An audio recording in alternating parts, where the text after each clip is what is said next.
Can humanity align with supreme law and set itself free? I say Quay. Quay is hello. Quay. My name is Arnie Neptune. I'm a member of the Penobscot Tribe of Indians who has been in the state of Maine for about 12,000 years. I am also perhaps the last line in my father's clan. I am the last Penobscot, full-blood Penobscot in our family, outside of my sister Edwina, who is, but I'm the last male. So and I don't have any children, so when I die, our line seems to die, except for the other children who are with other a different combination of tribal people, which is the Wabanaki, the Passamaquoddy, Penobscot, Maliseet, and the Micmac. So these are the 4 tribes in the state of Maine. We call them the Wabanaki. The word Wabanaki means people of the dawn, because we're the first ones to see the sunlight in the morning when it rises above the horizon. In addition to the Micmacs, they are the first ones, and the Passamaquoddy as well. So we grouped together under the name Wabanaki Federation. And when we work together, we can accomplish an awful lot of things with the federal and state laws and rules and regulations that are imposed upon us constantly for the past 500 years. So this is who we are and who I am. And I'm a member of that tribe of Penobscots. We say Bunabepskekwiek. Bunabepskekwiek is the Indian version of Penobscot. Penobscot is the English equivalent of that. Let me ask you this question. Yes, go ahead. Where do you live now? I live on my ancestral homeland, okay, on Indian Island in the state of Maine. And where is that located? That is located about 12 miles north of one of the major cities, would be Bangor. The close city to us is Old Town, right across the river. Are we free? Concord Free Public Library, Concord, Massachusetts, July 2nd, 2002. Here we are in Concord, where on April 19, 1775, the shot was fired that started the first act of the American Revolution, right? The colonists rising up against an oppressive British rule and claiming their right to be free and independent states. At the Visitor Center in Philadelphia, there's a movie being shown that's called Independence, or at least it was in 1999. It's called Independence. And in it, they say, we must not confuse the American Revolution with the War for Independence. That the War for Independence was only the first act in the American Revolution. And that the American Revolution has yet to play out its finest hour. Tonight, I wanted to issue another call to arms. It's 226 years later. It's July 2nd, 2002, and it's 226 years after the signing of the document that was the articulation of our people's desire to be free. And I want to issue a call to arms. And I want everybody here to hug the person next to them. Right now. Shake their hand or hug them or something. All those sweaty bodies. Yeah. So, that's the call to arms. And that when we each can honestly become loving members of the human family, that's when we'll truly be free. And I believe I have invited these Native American elders, these Penobscot elders here, because I believe that in the Native understanding of the universe, the way the universe works, I believe this is not a belief system. I believe it is not a religion. I believe it is factual information about the workings of the universe. And we have a paradigm, a set of assumptions that have us making choices and making decisions in our everyday lives that are based on erroneous information as to the nature of the universe. And what you're going to hear tonight is a belief system that trusts a loving, conscious universe. And what I've discovered is that there are clues in what these people are carrying. It's not a blueprint because nobody's lived it yet on the planet. So there are clues, and our discerning minds and our discerning hearts need to discern what's true and what's acculturated, what's come from living in a fear-based world. Without further ado, I will turn it over to these elders. Here comes Arnie. What I'm going to do first, I'm going to do this smudging of everyone. I've smudged myself. Smudging is a purification. A purification of your body, your mind, your spirit, and all the points of spirit that's within your body, and all your living things, living parts, and everything, so that it'll be pure and clean, so that you can receive the message that we have to give. And so with that, I've done that for myself, and now I will do it for Connie. Do you want me to take it around? No. No, okay.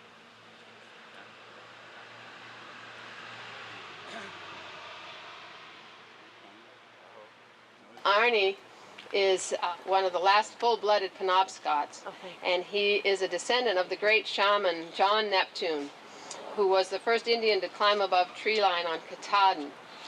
And Arnie was raised on Indian Island, which is in the middle of the Penobscot River near Old Town, Maine. And he left and went into the service as a young man and spent 40 years out in the world, and about 10 years ago returned to his people and has brought an elder's vision to his people.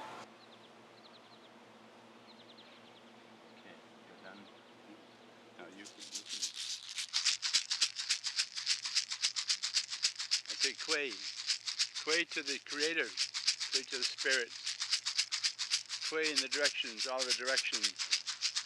Say hello to the spirits, and I greet the spirits, greet the Creator, greet the sun that just went down as it goes down. Say quay in all the directions. I greet all the spirits, greet the Creator Himself who made all things happen. I greet our Mother Earth, in reverence and honor. This is our Mother. You must honor and respect her, as you do your own mother.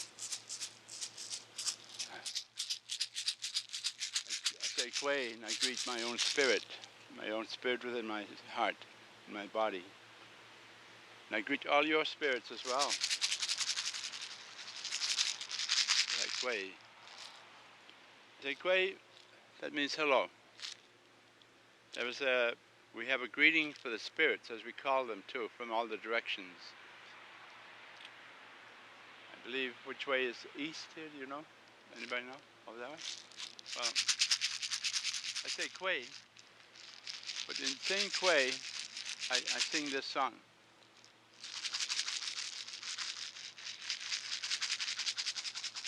Guanude, Guanude, Guanude,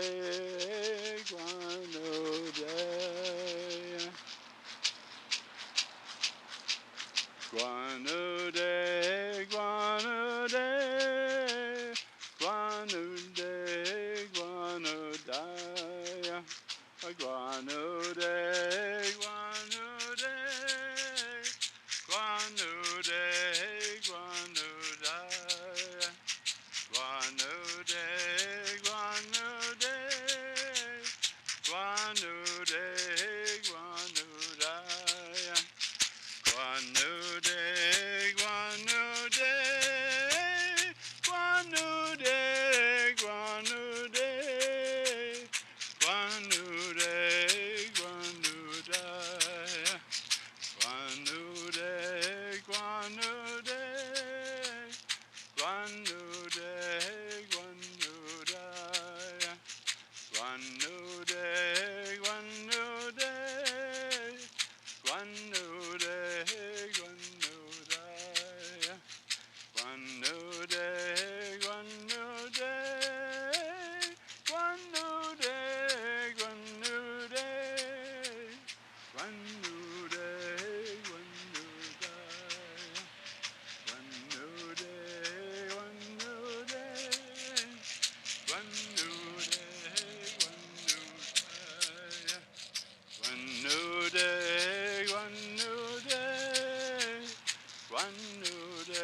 That was the calling of the spirits. In addition to greeting them, I called the spirits to come and help me to speak. But freedom for us is another word. We call it sovereignty.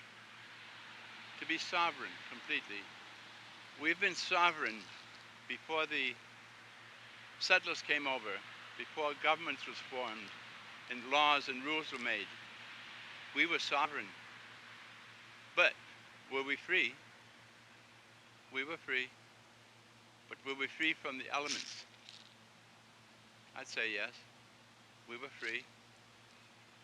We were free under the Creator, the laws of the universe. Those were the laws we followed. The people of this, what we call Turtle Island. Our people was free, and was sovereign. They had small bands and groups here and there. They did have governments, so to speak. They did have groups of people under one solid foundation of rules. Sometimes they would be called together for different things. We in the East were called the Wabanaki. The Wabanaki were the Indian people of all the East Coast on this side. They were from the Algonquin group. And we were called the Wabanaki, as opposed to the Iroquois Federation and government. So, the Iroquois Confederacy was a very powerful confederacy. They were called the Six Nations. First 5 nations, then 6 nations. But they again was trying to go into a certain form of laws and rules and regulations. But what we are speaking about now is the Wabanaki Confederacy. And what is the freedom? The freedom for the Indian people is to have our own government and have our own rules, laws, regulations, and that is our freedom. Other people today also has the same thing. The non-Indian people has the same sense of freedom, but we are not all free. We are obligated to follow a road, stay in a car and follow a road. We are obligated to stay on a certain land because some people own those lands and those properties. There's a demarcation line around all things, and you're not free to go on that land.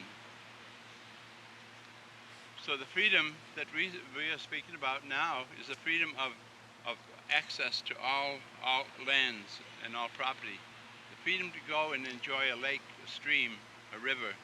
The freedom to be able to eat the fish of a lake without it being polluted. The freedom to breathe the air that's without contamination. The freedom to say what you want to say without a government saying they will put you in jail if you say the wrong thing. The freedom of speech, freedom of thought. These are the freedoms that this country is starting to lose very rapidly. All the freedoms, even the freedoms of just to express yourself. Like the government now has come up with more laws and more rules and regulations, and they keep taking those little laws, they take your freedoms away constantly, little by little by little, in the guise of some other law or rule. And they do that, and they're constantly doing that. they are getting to the point where they want to now take the vision from your eyes to be able to identify you through your eyes, and that will be a complete. You won't be having any freedom anymore because you'll be under the big government and the big corporations, the government that can know where you are at all times and make sure that you follow those rules and regulations. So this is a part of freedom that's being slowly taken away as time goes on because of the big money corporations, the big pharmaceutical companies, the large agricultural entities.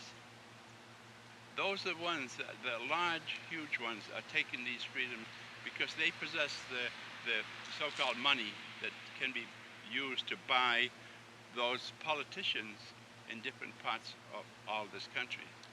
So this is one of the freedoms that we are actually losing. The freedoms of my people are not gone yet. They are not. We still have them. We are sovereign people. We are free to a certain extent.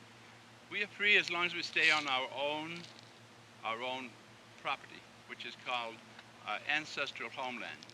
This ancestral homeland, which our people fought and negotiated and died for, these are the lands that we still have. When we're on those lands, we have a certain semblance of freedom, but even there, the long arm of the state government and the federal government reaches across and says, you got to give us this, you got to give us that. You can't do this, you can't do that. If you cross over to the river, off the reservation, there was no more, you don't have that freedom anymore. So, but this is the type of freedom that I'm trying to express here. The freedom of speech, the freedom to do things. And little by little, our governments are taking them away from us. We as people are the ones who are supposed to be the law givers, but we're not. We are the law receivers. So therefore, we're not. We just don't have that freedom of anything. The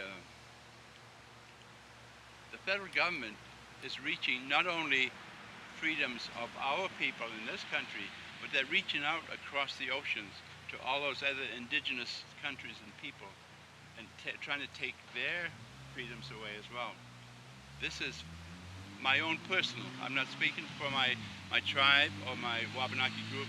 I'm speaking from my heart and my own personal thoughts on this situation. So as they reach over trying to get oil. Oil is the big thing that our country is. Oil, the energy from oil and coal. These are the two things. That really makes our governments do warfare against other countries and even undeclared wars. The wars that's been going on in the past few years now are actually undeclared. Our Congress and our legislatures and people of that in the House of Representatives, they actually didn't vote and declare a war at all. There was an undeclared war, and so they are reaching out, trying to take the freedoms of all the countries, the same as they did to our people in this country. The very same thing is happening, and it's worldwide. It's universal. So what is freedom, and where is freedom? What do we do for freedom? I believe we have to speak out as people, as a group of people, and make those people, the politicians, live up to their promises before they're elected. Those who are going to want to be elected into certain offices, right up to the presidency, they have to be curtailed somehow by the people. I think they said that way in the past, the Declaration of Independence. There was by the people and for the people. And they use one entity, a tremendous entity, they say. They don't say creator, they say God. So that is where the one major thing of freedom, the one major thing that can bring about freedom It's all people believing in their heart and knowing that they have the spirit of the Creator in them, and act accordingly and learn to love. Learn to love each other. Learn to love all living things that the Creator has made. Love to honor and respect that sun when you see it going down in the west, and joining Mother Earth together to sleep for another night. And wake up so refreshed in the morning and showing the beauty of the sunrise. That's the beauty, the love that the Creator has given to all of us. Saying, this is the love. Love that way in the beauty, so that you love all living things that the creation, that the Creator has made. If you honor and respect the smallest living entity of a bug and let him live, you have honored the Creator. So can you imagine if you honor and respect all human life on the face of this earth, how much you respect the Creator and honor Him, and the Father, Son, the Mother Earth, and what good that can do. The abundancy that's here would be so great. We would have a wonderful, wonderful world of life here. We wouldn't have any greed. We wouldn't have all this stuff to make us want to go and kill somebody else because they look different. They wear different clothes. I'm wearing different clothes. In another setting of time, if I was among certain people with this, I wouldn't last very long. But now, but under this situation, I am here and I'm showing a lot of respect, and I give thanks to all the people and all the Creator and all the spirits for that. So this is my idea of freedom. Freedom is actually sovereignty. Sovereignty is freedom, and it's given to us by only one thing: the knowledge of the creation and the Creator. Thank you very much. Thank you, Arnie. Thank you,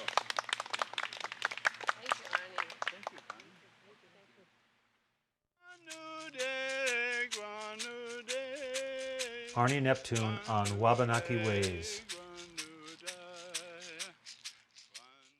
We can go back in time, how much time do we all go back to in our own lifetime, in the lifetimes of our grandfathers and our grandfathers' grandfathers, but it eventually stops. You can't go back to actually find out the real name and the reason for a name. Names seem to be given, I think, by the English and the French. I'm not sure if we had Indian names in those days. It may have been something we were good at doing, such as we were good at boating, good at swimming, good at fishing, perhaps, or good just overall around the water. But some of the legendary stories is that our name Neptune goes back to the mermen. And not only the mermen, but we go back to my clan is the eel clan. So that again is the water situation. So there's something to do with the water that my ancestors had way in the past, and before people ever come over here, they still had that. So whatever it was. Now our legendary stories say that we did come from the mermen. Which they didn't say mermaids, they said mermen. I don't know why it is in that stories, but just the fact that even the fact that I have a name, a clan such as an eel, would indicate that there's definitely something around the water that we were good at doing. I know my legend has it that my grandfather was able to transform himself into a giant eel, and he was able to go with the eels. They would go with them to turn himself into an eel and go with them for teaching, learning, and so forth. And so therefore the stories about Neptune, I think, probably was even with the French. They must have had the same version, or either that or the planet as well. So that's my only explanation of how that name came to be. My personal perspective is the honoring of the earth, honoring of the sun, honoring of the universe. That is my Indian and my own personal perspective of what will eventually become a good place to live on this earth, if and when the time comes that the human race can finally respect and honor this earth in the way that should be done, and also the Father, Son, and not take the sun for granted, or damn it if it's too hot, or damn it if it's too far away and we're cold, but to honor it and respect and honor the sun, because that is the first son of the Creator. In the Christian way, they say it's the first son is the original son is Jesus Christ, but the actual Son of God is the Son, S-O-N and S-U-N.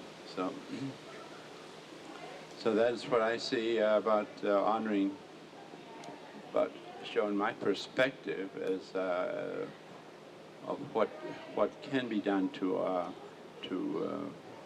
bring the earth and all its people back into harmony, is to learn how to honor and respect the earth and the sun and all the elements, and the Grandmother Moon as well, and respect and honor each other, especially the women. The women are the ones to be respected and honored on this earth. The men seems to be dominant, continuously dominant, and dominates everything, even to the fact of killing each other off, where the women seem to be the ones who they make life and they want to nurture that life and keep it going. And that's why also I see a great I see a similarity of the mothers of the earth to the Mother Earth itself.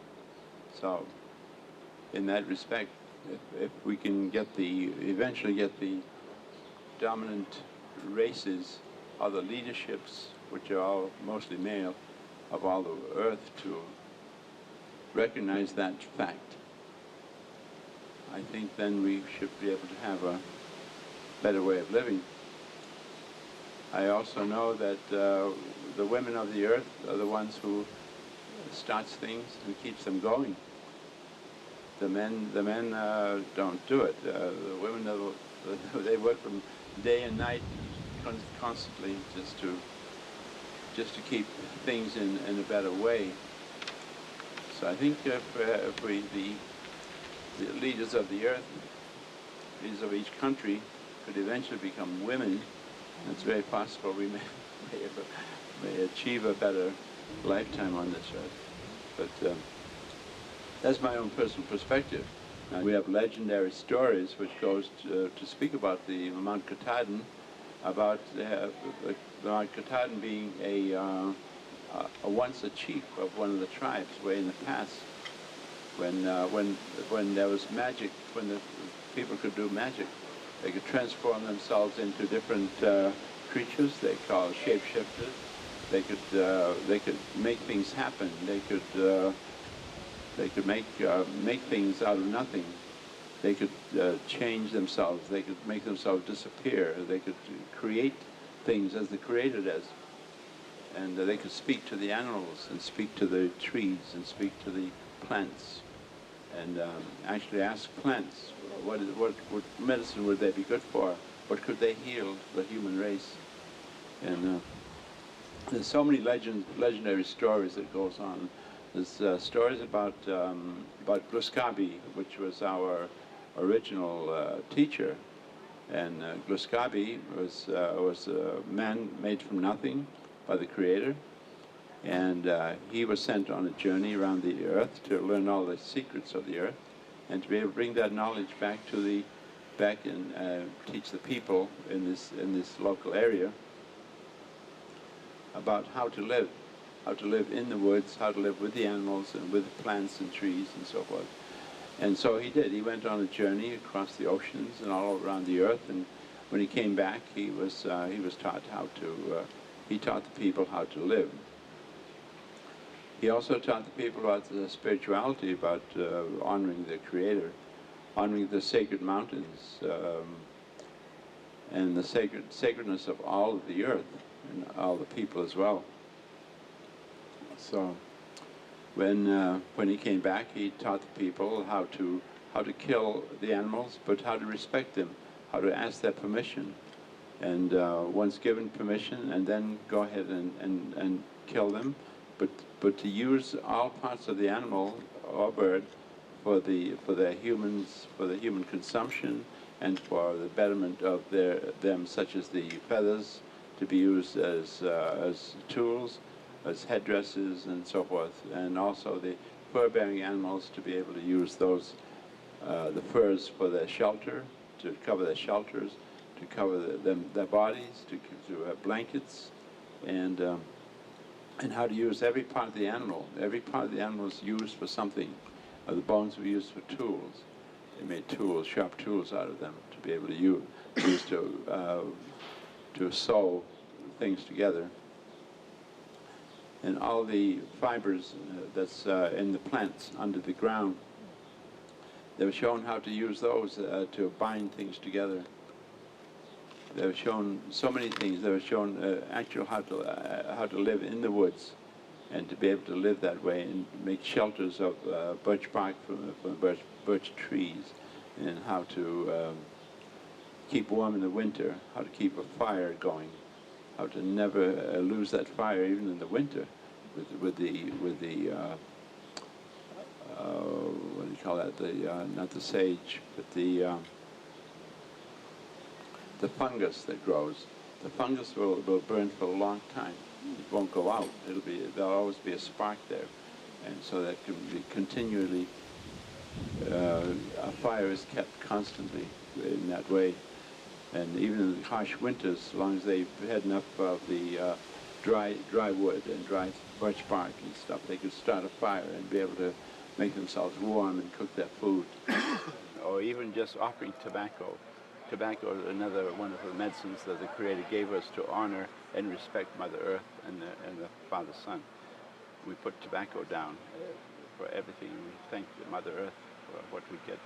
Like all these things, which are, to a lot of people are things or plants, but there's medicines in almost everything you see around here.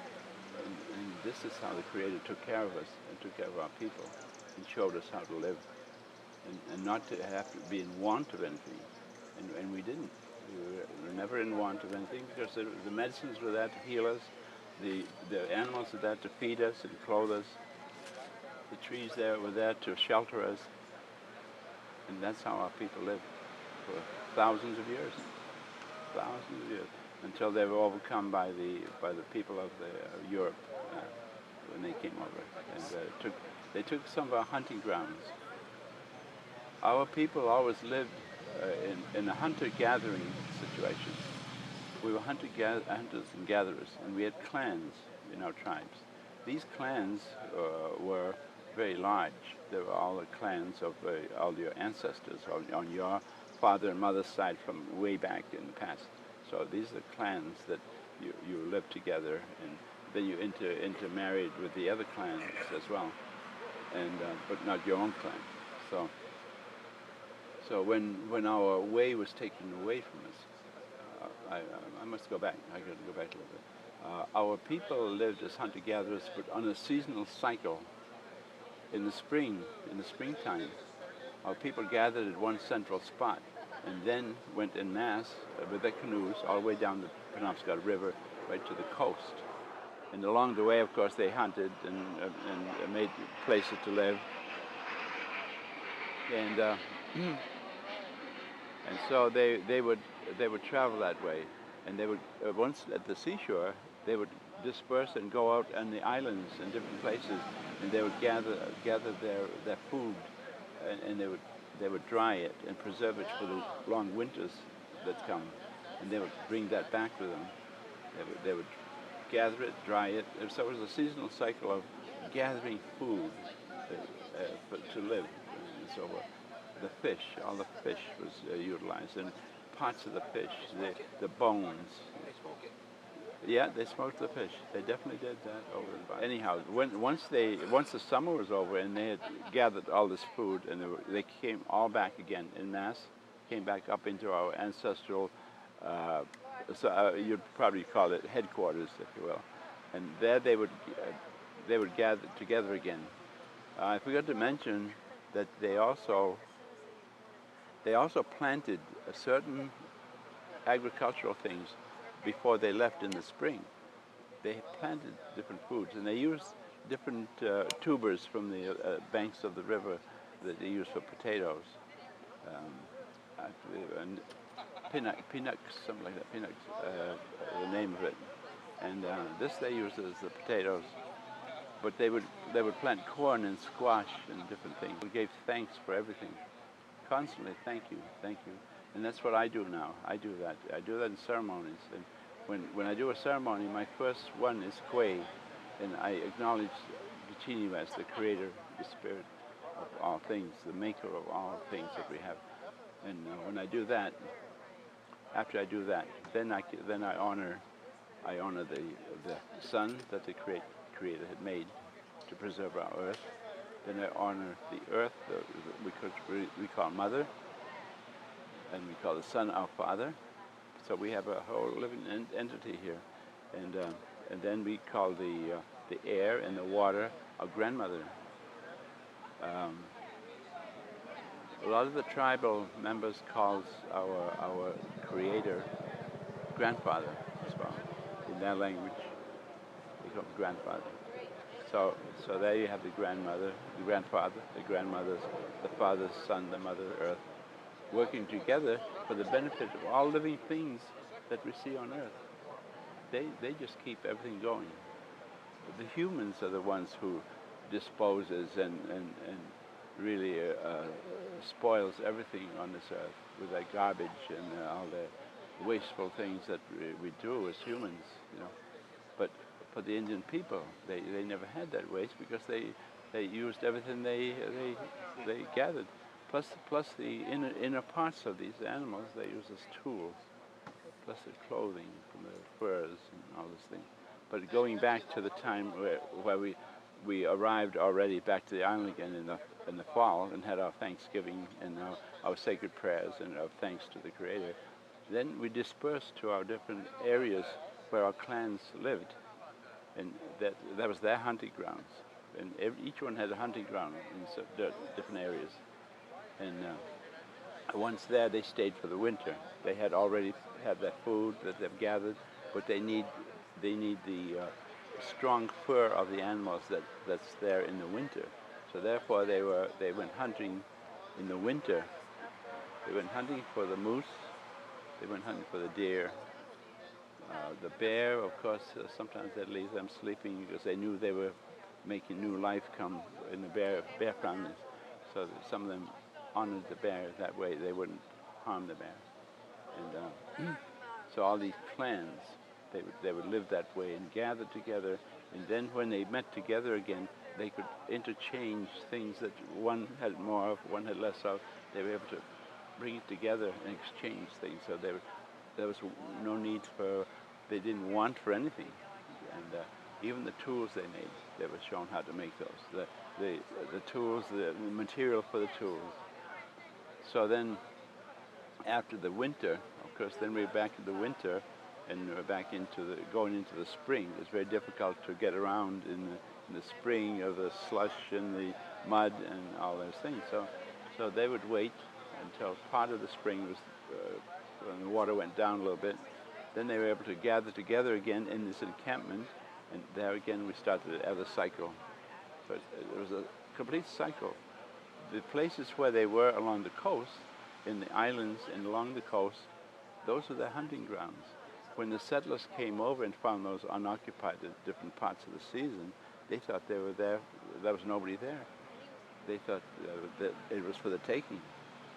And so they took, and in doing so, putting up their dwellings and the houses and stuff, it took away our hunting grounds. After a while, these people who built those things built a perimeter around that place. Said, "You can't step on this. This is my land." But in reality, it was never their land at all. It wasn't even our land. It's the Creator's land, the Great Spirit. You're looking for an Indian point of view of things. Our views are always spiritual. Spiritual. 1. Having the nature of spirit, not tangible or material. 2. Of, concerned with, or affecting the soul.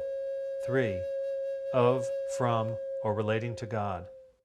No matter what we talk about, we cannot get away from the spiritual aspect of life. We always come back to it, no matter what. We can talk about a lot of things. We can talk about hunting stories, climbing the mountains, swimming, bicycling, doing whatever.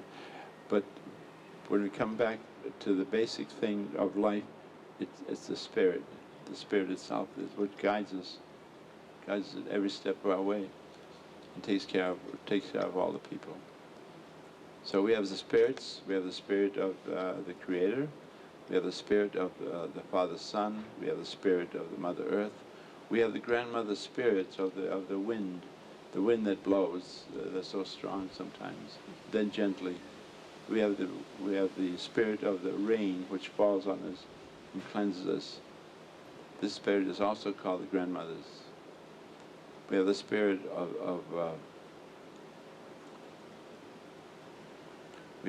of just the air itself blowing. The spirit of the water which is so important. And the water is part of all of our lives, especially the women. And that is the Spirit, the Great Spirit within us as well. So, from my point of view, and my own personal point of view, and I think the Indian point of view, is the Spirit that's with us, with the father, the grandfather, the father, the mother, and the grandmothers, is one word, and that word is love. When the world knows how to use love, and to be able to give love, receive love, and give love back, then we'll have a better earth.